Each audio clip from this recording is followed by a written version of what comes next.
Hi, y'all, and welcome to tonight's live stream. We are going to once again be talking about the Alex Murdaugh case, one of the most sensational, most followed trials ever. Social media brought it literally to millions of people. At one point in the docuseries we're going to talk about tonight, Dick Harpootlian looks at the person interviewing and said, apparently millions of people watch this thing cover to cover. And that's right. And we're included. We are included in that. We watched it cover to cover here on the channel, here in the chat. As you know, we've been covering this. It is so not over. Also, not only is there the docuseries we're going to talk about tonight, but Netflix has announced that it is going to be renewing its Murdaugh Murders, a Southern Scandal for season 2. I'm not even sure how they do a season 2. What, does he escape from prison or something? I mean, how do you do a season 2? But maybe they're going to cover the civil cases. I will say I have held off covering the civil cases because even though I find that absolutely fascinating, I wasn't sure whether people in our group would. If you think you would be sure to drop that in the chat or in the comments because I'd really like to know. But into the middle of all of this interest in the Murdaugh case drops Fox Nation's Fall of the House of Murdaugh. Highly recommend that. I watched it. It was great. I think you'll really be interested. It's behind a paywall. You have to subscribe. So, but tonight we'll just talk about it. We'll talk about what they've done. It shows both sides without question, and I think that makes it very different from the other docuseries or documentaries that have been done about the case. I think it's pretty different from those. It feels different because it fully presents Alex Murdaugh's side, has inside footage even of trial preparations and discussions by Murdaugh's team. It interviews, it definitely talks about both sides. They interview the prosecution's lawyers, they interview Creighton Waters, they interviewed the Attorney General of South Carolina who participated. We'll talk about what they say tonight, but also the key expert witness for the prosecution. So both sides are covered, but it has a different feel to it because it really feels like they're presenting some things and some people who are critical of what the prosecution did or of the result or of what evidence was admitted at trial. There's even Alex Murdaugh reading from a diary that he apparently kept during the trial. He paid dearly for that, and we'll discuss that. But the star of the show is Buster Murdaugh. Without question, he had harsh words for his dad, but is still standing by him. We'll talk about what Buster Murdaugh says, what it means, but tonight we're going to do an overview, and I'm going to walk you through and react to the docuseries. If this video is well received, people are interested in the topic, then I have several other videos I plan to do about it, some particular things I want to delve deeper into where I think something really interesting was said. If that would interest you, again, please drop that in the comments or in the chat. That will really help me figure out what interests you and where to take the channel, what you'd like. So the first thing, I'm going to divide tonight into 4 different sections. The first is going to be where I talk about what the Fall of the House of Murdaugh does to set the stage, how it's, what it begins with. Then I'm going to go into the murders and the evidence. And thirdly, the trial. I'm sort of following along with the organization format of the docuseries. But then I want to do a special section at the end on Buster Murdaugh and Alex Murdaugh and some of the things they said, because of course that is the most interesting part of what this documentary did, because no one else has talked to Buster Murdaugh. No one else has gotten that interview. No one else got Alex Murdaugh's diary that he wrote during the trial. So that made the Fall of the House of Murdaugh much more interesting, I think.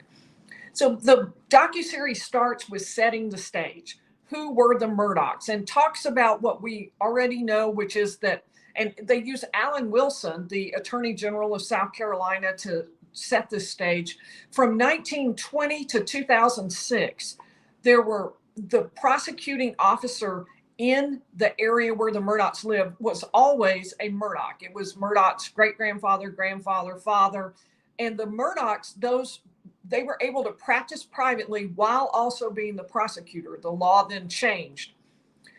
They talk about who was Alex Murdaugh and sort of delve into the contradictions that were involved in who he was. Dick Harpootlian talks about, and you'll remember, I'll put him up on the screen, but you will well remember Dick Harpootlian, the attorney for Alex Murdaugh. He talked about the fact that the Murdaughs had a legal dynasty, he called it, and talked about how a trial lawyer has to communicate with people who are not like the trial lawyer, people who are not like you. And he said Murdaugh was really effective at that. The attorney general then mentioned that Murdaugh could get inside a juror's mind to see how they would think about something, how they would perceive the evidence, how they would receive it.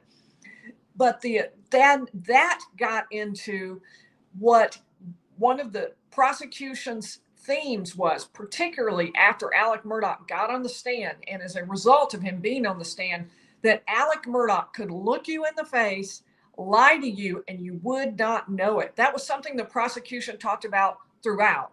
And the attorney general said in the documentary, he could look you in the face, lie to you, you would think he was your best friend. They also talked personally about Alex Murdaugh and described him as a family man. Roger Dale Davis, I thought, had some of the most interesting interview. He was the kennel caretaker for the Murdaughs and was there the day of the murders at the kennels, left about 4:30. He said Alex treated everyone like family. He also clearly was supporting Alex Murdaugh. I'll mention that again later. Jim Griffin, one of the two attorneys who represented Alex Murdaugh, Dick Harpootlian being the other, and there were other attorneys too, but they were the two primary attorneys. Jim Griffin said Alex Murdaugh was very much a family man. That was his number one priority. And we did hear some themes about that at trial. Buster Murdaugh said that his parents' marriage was inspirational, which made it particularly peculiar then that Alex would have killed Maggie, his wife of so many years, the mother of his children, if in fact, as Buster said, their marriage was, quote, inspirational. And that's what he said in the documentary. There were also quotes from Joe McCullough, a trial attorney, who said several interesting things. I'm going to get back to him. But Joe McCullough also talked about how much of a family man he was. And Roger Dale Davis, also the kennel caretaker, also talked about how close Alex and Paul were. He said they were more like best friends than father-son, that they were very, very close. The documentary then turns to the fall that we all know happened. And the fall began really all the way back with Gloria Satterfield. Gloria Satterfield was the housekeeper / sort of nanny for the family for many, many years. And they played the 911 call where Paul calls in and says Gloria Satterfield has fallen down, and it was down the steps, and she can't talk, that Gloria died just 3 weeks after the fall. This is sort of the beginning of the end. What happens is that Alex Murdaugh goes to the sons of Gloria Satterfield and tells them, I really want to help you recover. I'll take care of things. You need to sue me. I've got homeowners insurance and we can collect on that because your mom fell down our steps. Alex then testified that Gloria had tripped over the family dogs. What makes the 911 call so interesting, although the documentary doesn't really cover this, what makes it so interesting is that the kennel, what makes it so interesting is that Gloria Satterfield's unconscious at the time. And Paul says to the 911 operator, says she can't talk. That's important because Alex Murdaugh would later say that she woke up just long enough to say, I tripped over your dogs while falling down the stairs and lapsed again into unconsciousness. And that was the basis for the lawsuit, because if no one had known what happened, if they just walked outside and she's lying on the ground, there's no reason for Alex Murdaugh's homeowners insurance to pay anything. They don't know because no one really knows what happened. And the fact that he testified to that, he later tried to retract. in a dispute with the attorneys representing Gloria Satterfield. Long story, a lot of infighting, but the bottom line was the 911 call was particularly interesting because Paul said she can't talk. Now, Buster was asked, what about Gloria Satterfield? Tell us a little bit. And he said, Gloria Satterfield helped raise, quote, helped raise Paul and I. And he said she was a big player inside of our family. He was later asked about when he learned that his dad had stolen money from the Satterfield boys, because that was ultimately what happened. He took the money, and he admits this, he took the money from the Satterfield boys instead of giving it to them. He took the money for himself, and Buster called it heartbreaking, said that was heartbreaking that would happen to someone so close to their family. So the boat case, then, there was also, they went in pretty great detail into the boat case. They talked about Paul acting erratically. They hit a bridge, and they played some excerpts where someone's yelling, where the F is Mallory? Where the F is Mallory? Because Mallory Beach was thrown out of the boat. Paul Murdaugh, the son who ultimately was murdered by someone, and Alex Murdaugh has been convicted of that murder. Paul was driving the boat. He was intoxicated, and there would later be not only a lawsuit, which just recently, in fact, it's still continuing for Alex Murdaugh, but there was a civil lawsuit and also criminal charges against Paul, who was said to be driving the boat. They went into a fair amount of detail, showed Alex arriving at the hospital and said he was managing the situation. He showed his badge. That became a pretty big deal at the trial. Alex, according to what some of the witnesses in the docuseries say, was trying to get the law enforcement folks to charge Connor Cook, who was also on the boat, instead of Paul. He said, I'll take care of things again, which was also what he had said to Gloria Satterfield's son. But Jim Griffin, the attorney representing Alex Murdaugh and also the attorney representing Paul Murdaugh for purposes of the vote case, said the evidence was really weak that Paul was driving. And this is the first time I've really seen this covered in one of the docuseries. But Griffin said, Connor told the police, I don't know who was driving. And Paul was in front with his girlfriend. But Anthony Cook, the brother of Connor Cook, was very clear that it was Paul driving. There was a great quote that you could kind of overhear where Anthony Cook says, y'all know Alex Murdaugh, to some of the law enforcement people, and they must have said yes. And he said, that's his son, good luck. And that was one of the themes, was that Alex Murdaugh, was trying to manipulate the situation to keep his son from being charged with the boat wreck. Jim Griffin said that someone also screamed out, watch out, Connor, just as they were about to hit the bridge. So the bottom line was Jim Griffin is saying we had a decent argument that Paul Murdaugh was never even driving the boat.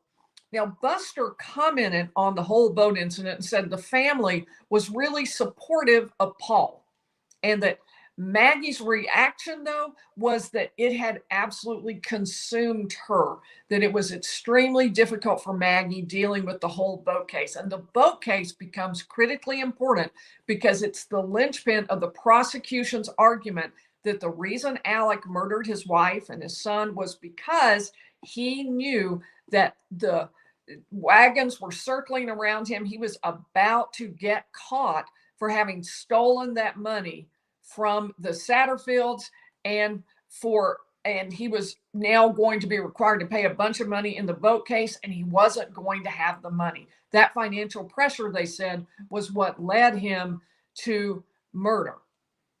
And so that was, in fact, the motive. And we'll talk in just a minute about what Buster had to say about the motive, because he was very clear on his opinion of that. They then got into the day of the murders. And let me go over and show you Jeannie Seckinger. That was Gloria Satterfield. You probably remember her. We'll make Jeannie a little bigger so you can see her. Jeannie Seckinger was the CFO of Alex Law Firm. And the day of the murder, she had noticed some financial irregularities. She thought that Alex Murdaugh was diverting fees in order to conceal the assets from the boat case. In fact, Alex Murdaugh had been doing a great deal more than that, as he now admits. He'd been stealing client funds. He'd been moving things around. He had even taken some money from the law firm, which he then had to repay. There have been a number of financial things he'd done. It wasn't that he was just trying to hide assets. It was much, much more than that. So while Jeannie Seconder is confronting, or at least chatting with Alex about this, Alex gets a call. His dad has gone to the hospital.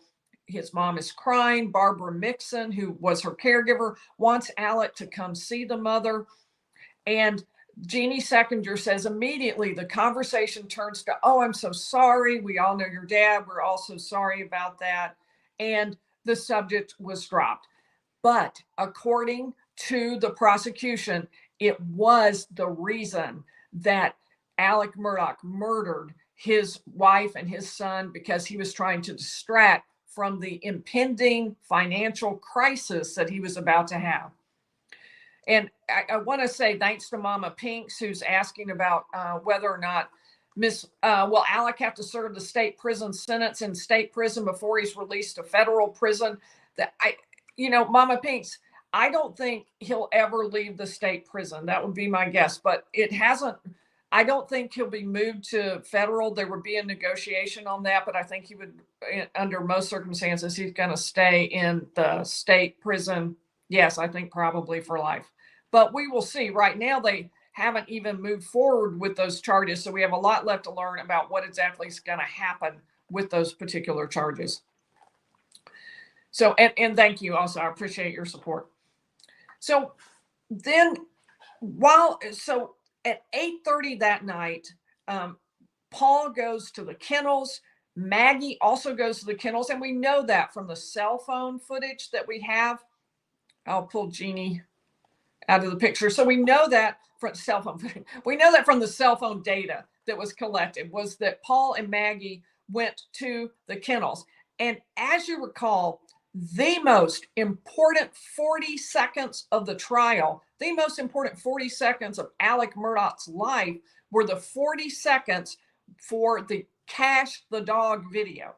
Cash the Dog broke this case wide open for the prosecution. What happened was that Paul's friend had left Cash the Dog at Moselle, the Murdaugh family property. Something was wrong with the dog's tail, and they were looking after it or dealing with it. Paul was trying to video chat with his friend. Wasn't working. Cell service wasn't very good. So instead, he was going to take a video of the dog's tail, the problem they were having, and send it to his friend. That was their common custom when they were having cell service problems, which apparently was pretty common at Moselle. So that video became ultra important. It was played at trial. Up until that point, Alex Murdaugh had said he stayed up at the house. Maggie and Paul went down to the kennels. That separated him in time from when they were murdered. Well, what happened when the video came out is that numerous people testified, and finally Alex admitted that his voice was in the background of that video. That background meant he was down there at the kennels. He had lied about being at the kennels, and he was there within minutes of the time the prosecution says they died. We'll take a quick look at that video. Get back.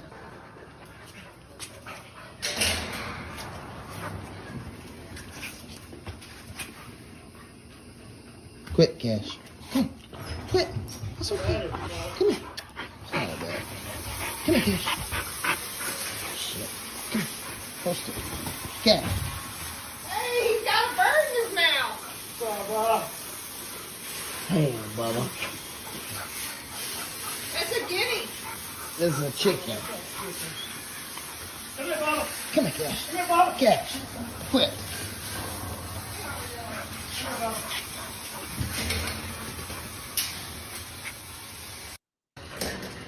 Get back. Get back. Let me remove that. So the fact that Alex Murdaugh had lied became super important because it meant it made it look like he had something to hide. You're going to hear his comment about that at the end. I'm saving it for them. But throughout the time up until then, he'd been telling law enforcement, I wasn't there. I wasn't at the kennels. And then he got on the stand and said, I lied. I just wanted to avoid trouble. But when I left them, they were both alive. That narrowed the time frame down to 17 minutes. And the docuseries goes into the fact that 17 minutes meant that he had to have killed both Maggie and Paul, made sure they were dead, washed up thoroughly so much as to get rid of any trace so that he wasn't found to have any, and then get back to the house and leave from there to go to see his mother. That was his alibi. His alibi was, of course, less strong because of the fact that he had actually been at the kennels. Nonetheless, that 17 minutes was really short period of time to be able to be able to do so many different things. And I really appreciated that it pointed that out, because I thought it was one of the hardest points about the case. They also played the 911 call where Alex Murdaugh calls and says, I found my wife and my son. They've been shot. They're dead. He says, and one of the first things he says is, should have known. My son's been being threatened for months and months, been hit several times. And that was then used by the prosecution. They said he was creating this alibi immediately. He was telling everybody right out front, my son's been threatened, so go look at the people from the boat case, because it's the boat case people who have come after him, and that Alex Murdaugh was trying to deflect any attention from himself, even though he had been there and was the husband and might naturally be at least a suspect, if not the suspect. Alec pointed out, they played the 911 tape where Alec points out, yeah, I went and got a gun. There it is over there. And he mentions again that his son has been punched. He uses that word and asked, they're dead, aren't they? Which the prosecution felt like was, again, him trying to make sure that they realized that and that he didn't have any kind of firsthand information about them being dead. Buster gave a very I wouldn't call it emotional, but he gave a moving account of when his dad called him and how numb he went when his dad told him that his mother and his brother had both been murdered. They also talked about the roadside shooting. One of the strangest parts of this case, one of the people they interviewed said it was really, really odd. That's the truth. It really was. Alex Murdaugh, in September 20th, this is 3 months approximately, a little bit more, after the murders of Maggie and Paul, he gets shot by the roadside as he's changing a tire. As time goes on, it emerges, he confesses that this wasn't the random roadside shooting. He had first said he even worked with a sketch artist to compile a picture of what the person looked like. But that was really not real. He actually, as it came out, and as he himself stated, had hired his drug dealer / a distant cousin to shoot him in the head so that Buster could get insurance. At that point, Alex Murdaugh said he was taking up to 60 opiate pills a day. And there was an interesting moment where Harpootlian says, Jim Griffin called to tell me that someone had tried to kill Alec, and it wasn't really a drive-by. In other words, Alec was telling them that I actually staged this because I wanted to be killed. And this was Buster's reaction in the docuseries. And he lied to you. He did. How did that make you feel? It made me feel In case you couldn't hear that first part, she says he lied to you, and he says he did. horrible. And what made me feel even worse was what he was actually trying to do. So Buster is saying, look, it's not just, and this was a big deal, it's not just the fact that my dad lied to me, is that he said the reason he was lying was to benefit me. The reason he was trying to hire someone to kill him was to benefit me. That made me feel really terrible, which certainly makes sense.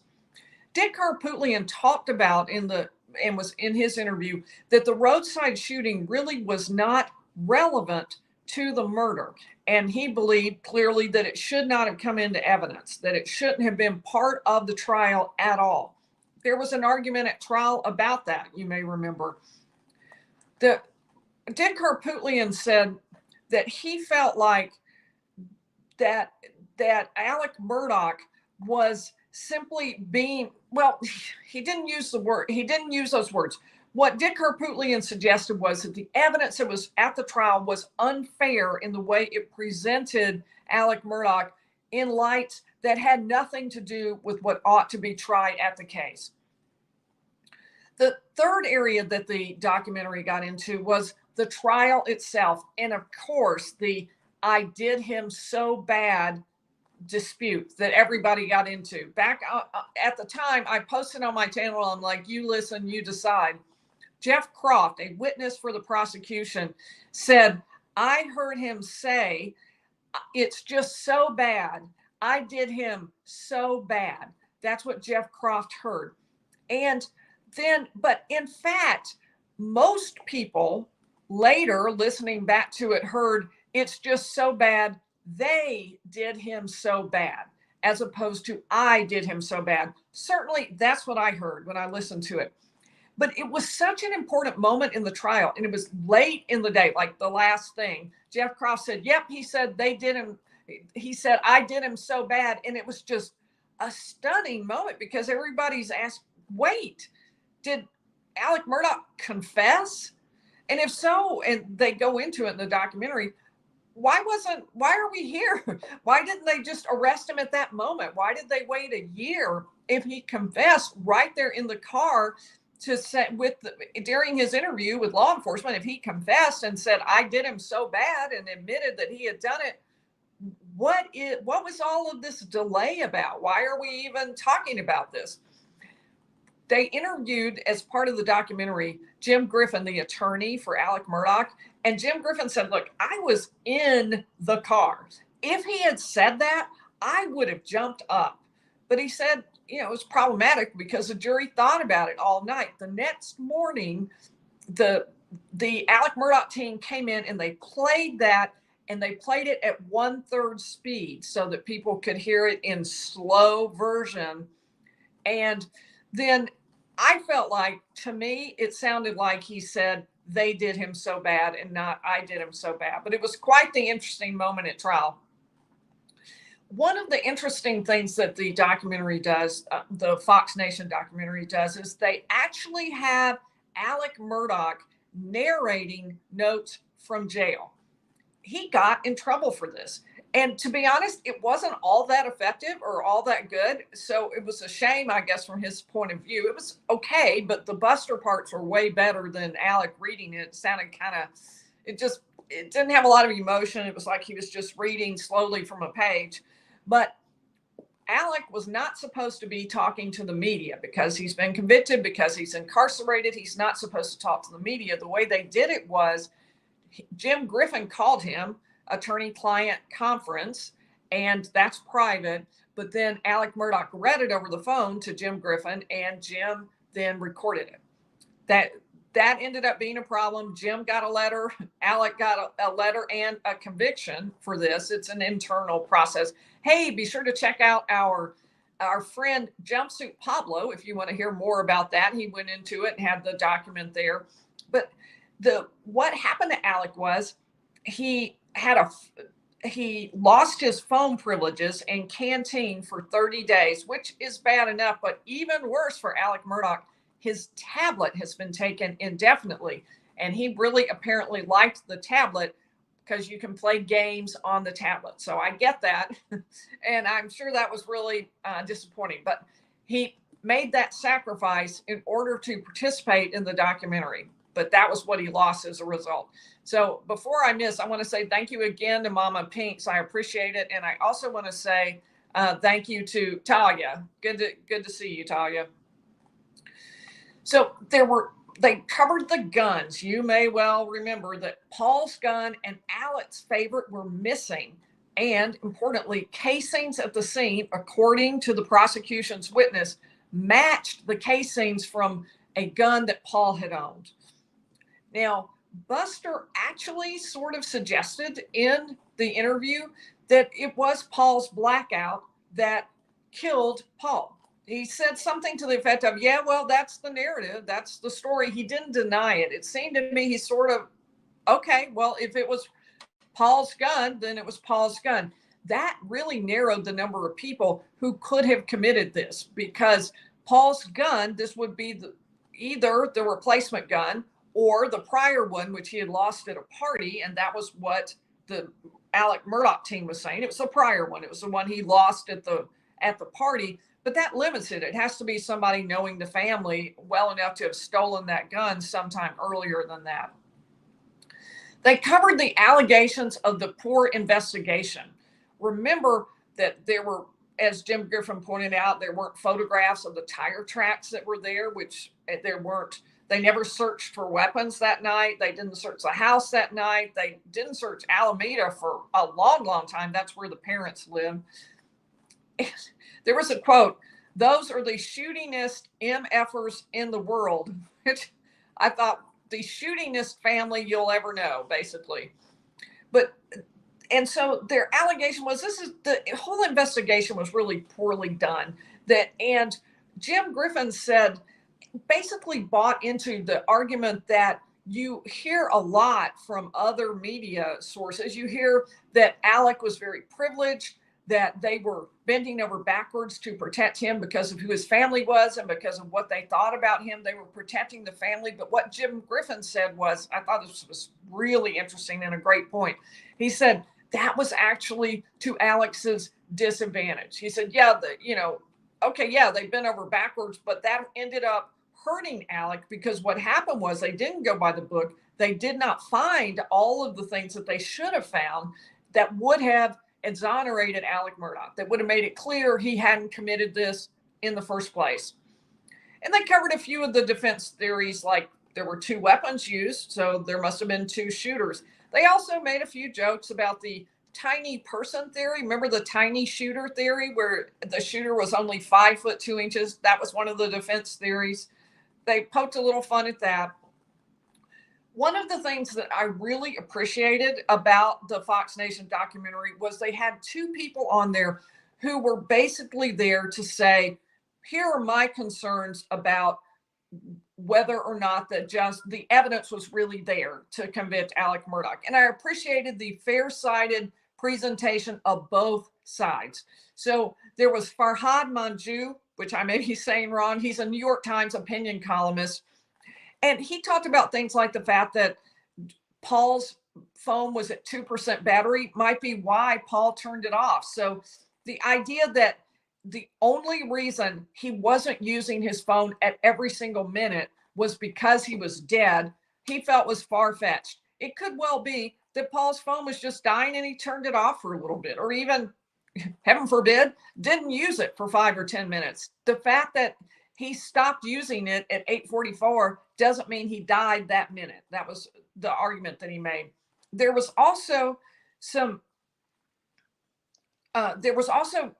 an interview with a local lawyer, McCullough, who said several really interesting things, I thought. I'm going to play something for you next so you can hear what I'm talking about. I still stand with my opinion on, Oh, wait. Sorry, I'm jumping ahead of myself. Tell you what, I'm gonna wait and tell you what McCullough said, so I can play this in just a second and tell you what Buster Murdaugh said. So let me pull that out. So what he said was, look, there were 6 guns admitted at trial, and they were admitted even though everyone acknowledged that the testing showed they weren't the murder weapon. Why are 6 guns being admitted? Then he talked about the raincoat, which you'll remember, the blue tarp, the raincoat. They were looking for a blue tarp and they found a blue raincoat with gunshot primer residue on the inside of the jacket, balled up in the bottom of the closet. And he said when the evidence unfolded, the bottom line was there was no blue tarp that really mattered. And I really agreed with that. We talked about that a lot here on the channel. He said it became a case more about the accused being a liar, being a thief, than a murderer. that he was a bad person, but that's not what he was on trial for. He was not on trial for that. Now, Buster was, and let's get into what I thought was the most important and interesting part of the whole interview or the whole series. The comments that Buster made about Alec, what Alex said, what Buster said, all of those things that happened. Now, first of all, Buster said he did not know about the extent of Alex Murdaugh's addiction, that Paul and his mother had mentioned the pills to Buster, but never in his wildest imagination could I imagine this addiction, the level of addiction that Alec was talking about. He had, however, pretty harsh words for his dad. He actually called he was asked, the interviewer said, I looked up the definition of psychopath. And a psychopath is someone who can completely get away with lying and acting normal and carrying through as if nothing's happening. Does that describe your dad? Psychopath. I mean, that's a pretty heavy word. Yeah, I just think it still was somebody from the outside. I'm not prepared to sit here and say that it encompasses him as a whole, but certainly. So I think it was somebody from the outside was from his last comment. This is from the answer to that question. I'm not prepared to sit here and say. I think there are characteristics where you look at the manipulation and the lies and the carrying out of that such. I think that's a fair assessment. So he is saying that it was actually a fair assessment in some respects to call his dad a psychopath, which is pretty tough language from a son. Accused being a liar and a thief, then it became about being a murderer. This is Joe Murdaugh, McCullough. by any account, is a bad person. But that is not what he was on trial for. So that, and I really thought, I appreciated that they put in both sides in the documentary. I thought that was great. Instead of just saying, Alex Murdaugh did it, let's all jump on the bandwagon, they tried to present a really fair depiction of the arguments on both sides of that. So, but back to Buster saying his dad was a psychopath. The interviewer also said to him, do you ever worry, am I like dad? Do you ever worry about that? And here's what Buster said. No, I do not worry because I am not a thief. I am not a liar. I'm not a manipulator. In those regards, I am nothing like him. And wow, that's because essentially, I'm going to pull this out because I want to play Alex's words for you last. But so what he went on to then say, but in other regards, I believe that I do hold some of his more admirable traits, which I am quite proud of. So it was a nuanced answer, but nonetheless, if you listen to that closely, what he said was, I don't worry because I am not a thief. I am not a liar. I'm not a manipulator. In those regards, I am nothing like him. So he just said my dad was a thief, a liar, and a manipulator. Again, pretty harsh words. He stated specifically that he was upset, angry, and disappointed with his dad. But at the same time, he is clearly standing by his dad. As you heard in that earlier quote, he said that he believed someone from the outside, someone other than his dad, killed Maggie and Paul. He said, I believe they're out there. My dad would never endanger my mother and my brother. He said, I don't think his way out of the storm, which became the image that the prosecution used, was to kill my mother and brother.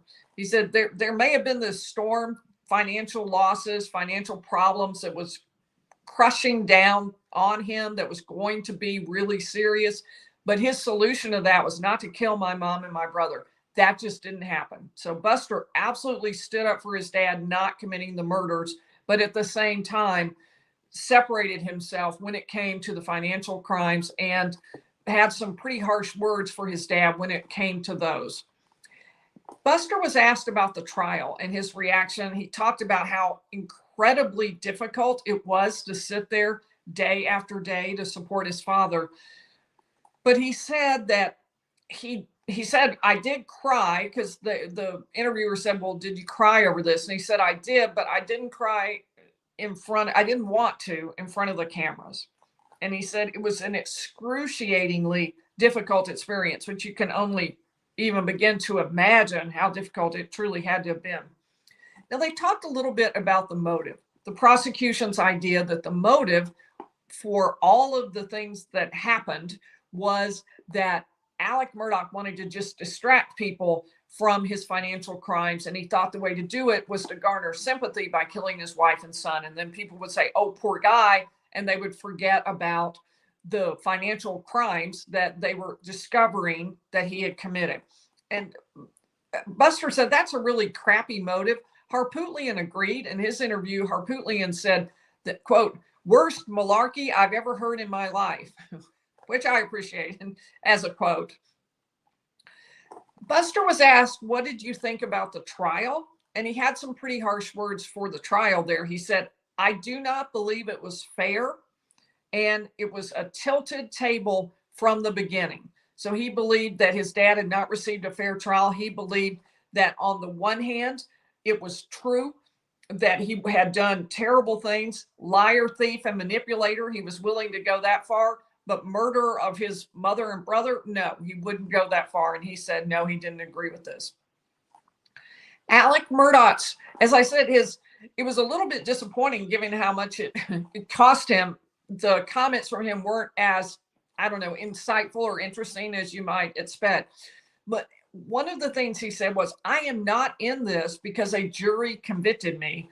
I am in this because of pills, stealing, and lying, because I would never under any circumstances hurt Maggie or Papa, Paul. I am trying to keep positive and remember that this is part of my journey, which was, I don't know, I thought it was a little understated given the magnitude of all of that, all of what's gone on. It was a little, let's just say, understated, shall we? But I also want you to hear the very last, well, what's the last thing that I really want you to think about. I've still got a little bit more. Don't everybody sign off. I'm not quite through. But let me go ahead and add this back to the stream. More than ever, that if I had not lied, I would not be here. And I think that is really, really an important point. I think if Alex Murdaugh had not lied, he might not have been sitting there in the prison as he wrote that. So who did kill Maggie and Paul? Because if the defense believes that Alex Murdaugh did not, they still have to come up with, there still has to be someone who did, because Maggie and Paul were shot. They were killed. So somebody killed them. So if it wasn't Alex Murdaugh, who was it? Jim Griffin said he didn't know, but he believed the answer lay in the drug world, that was why the shooting was done. The caretaker, the one I mentioned who did the kennel caretaking, said the killer's walking around out there and I know it ain't Alex. And Buster said it was someone who wanted to hurt my brother, but he didn't really know. He didn't have any answers for that. So he seemed to think it was less the drug world and more someone who specifically wanted to hurt Paul. They briefly mentioned the whole Stephen Smith issue. Stephen Smith, classmate of Buster's, found dead in the middle of the road, July 8th, 2015. And for years, there were rumors of some kind of romantic relationship between Buster and Stephen, that maybe Buster had killed him. There were rumors of Buster being involved with other guys in the killing. These were all increased and bolstered by the fact that at some point during the investigation into Maggie and Paul's murders, there were comments that they reopened the investigation into Stephen Smith, saying based on stuff they had learned during the investigation of Maggie and Paul's murders. But there has been absolutely nothing since then or before then to connect Buster to these murders. And in fact, there was a suggestion at one point that information was being taken to a grand jury and it related to two people other than Buster Murdaugh. As far as I know, nothing's come from that, but Buster adamantly denied it, said he had nothing. He's had no personal intimate relationship with Stephen. That was baseless. He had nothing to do with this murder. He was at the time at Edisto, the beach house, with his mother, with his brother, who unfortunately could not vouch for him now.